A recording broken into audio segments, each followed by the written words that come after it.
Now, cost of living, inflation pushing up interest rates. We've talked about this cycle ad infinitum. Well, guess what the Treasurer said today? Get ready for inflation to go even higher. There's no use mincing words when it comes to this inflation challenge, which will get worse before it gets better. This inflation challenge will get harder before it gets easier, and which will get worse before it gets better, to get worse before it gets better. So help me out. Let's say Australia was a house and Australia had some leaky pipes and we didn't like the previous plumber because they weren't fixing the problem.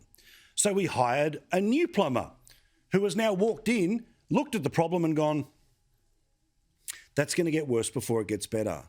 Okay, so yeah, cool. What's your plan to fix it? Oh, it's just going to get worse before it gets better. Thanks, Scoop. In part, you were able to ride to government on an expectation of being able to do something. Can they do it in 3 weeks? Of course not.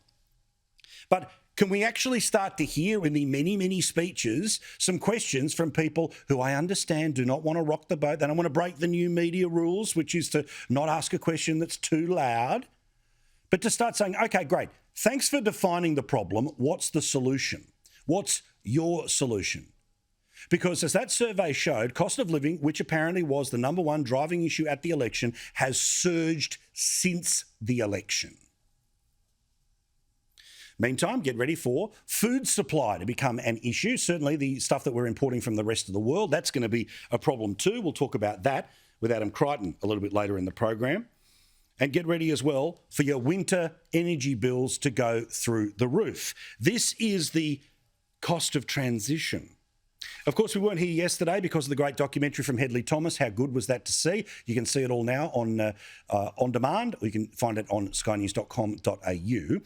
But as you know, interest rates, they went up yesterday by 0.5%. The single biggest rise in interest rates in 22 years. Geez, I wonder if there was a fat bloke with a beard on television saying that, guess what the consequences would be of a change of government that plans to spend every dollar the previous one did, plus tens of billions of dollars more, with no actual capacity to deal with inflation. Guess what happens? Up, up, up, up, up. Now, this, of course, is a shock and awe tactic, apparently, from the RBA. Well, consider Australians both shocked and awed. But the reality here is that the Labor Party was willing to blame the previous government when interest rates went up last month. This is the triple whammy that Scott Morrison has presided over. Under Scott Morrison, cost of living is in crisis. This cannot be the thanks that Australians get. Scott Morrison has an excuse for everything and a plan for nothing. Scott Morrison's economic credibility is in tatters.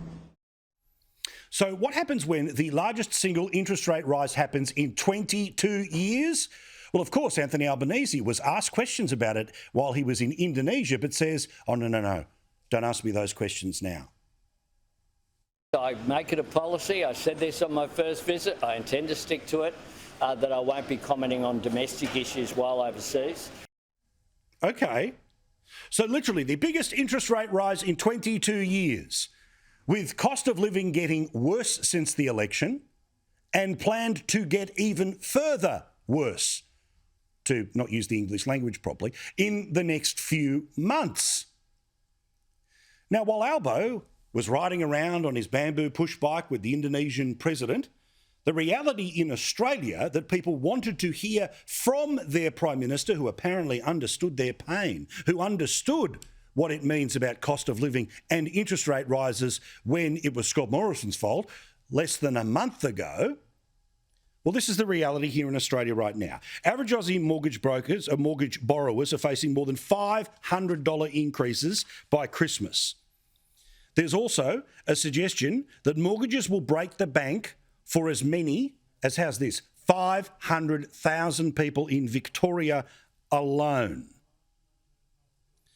But before you're somebody who thinks that it's time to ring the bank and talk about financial hardship, something that all of the banks are saying, if you call us now, we'll be able to help out with, just be warned, because we learned today that if you do a deal regarding financial hardship, it will end up on your permanent credit record.